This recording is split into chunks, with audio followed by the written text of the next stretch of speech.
एकनाथ शिंदे हे गृहमंत्री अमित शहा यांची भेट देखील घेणार असल्याची माहिती समोर येते।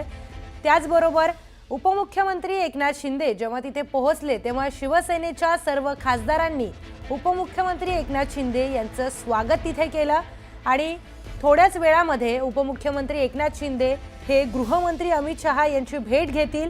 आताच एकनाथ शिंदे हे संसद भवनात दाखल झालेले आहेत आणि काही वेळामध्येच ते गृहमंत्री अमित शहा यांची भेट घेणार आहेत आणि त्या भेटीमध्ये नेमकी काय चर्चा होते हे पाहणं महत्त्वाचं आहे। याच संदर्भातली माहिती जाणून घेऊयात। आपले प्रतिनिधी प्रशांत लीला रामदास आपल्या सोबत जोडल्या गेलेले आहेत। प्रशांत, उपमुख्यमंत्री आत्ताच संसद भवनात दाखल झाल्याचं चित्र आपण पाहिलं, काय माहिती? बरोबर, केंद्रीय गृहमंत्री अमित शहा यांच्यासोबत एकनाथ शिंदे यांची बैठक सुरू झालेली आहे।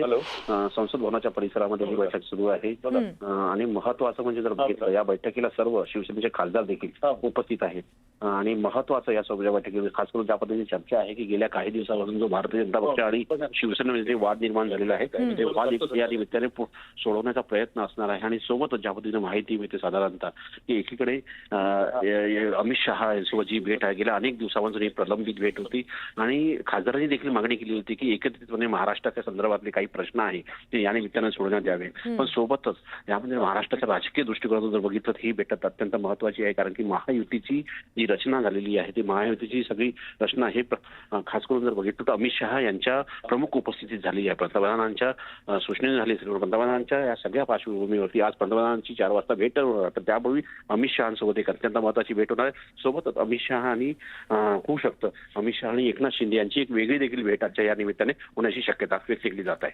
निश्चितच प्रशांत, अतिशय महत्त्वाची ही भेट असणार आहे, कारण आता स्थानिक स्वराज्य संस्थेच्या निवडणुका देखील आहेत आणि महायुतीमध्ये जसं की तुम्ही आता सांगितलं की महायुतीचं जेव्हा गठबंधन होत होतं तेव्हा अमित शहा यांनी महत्त्वाची भूमिका बजावली होती। त्यामुळे आता त्या संदर्भातला काही जो निर्णय असेल तो त्यांच्याशीच बोलून चर्चा करून तो उपमुख्यमंत्र्यांना घ्यायचा असेल आणि त्यामुळेच कदाचित ही दुसरी वेळ आहे त्यांची दिल्ली दौऱ्याची।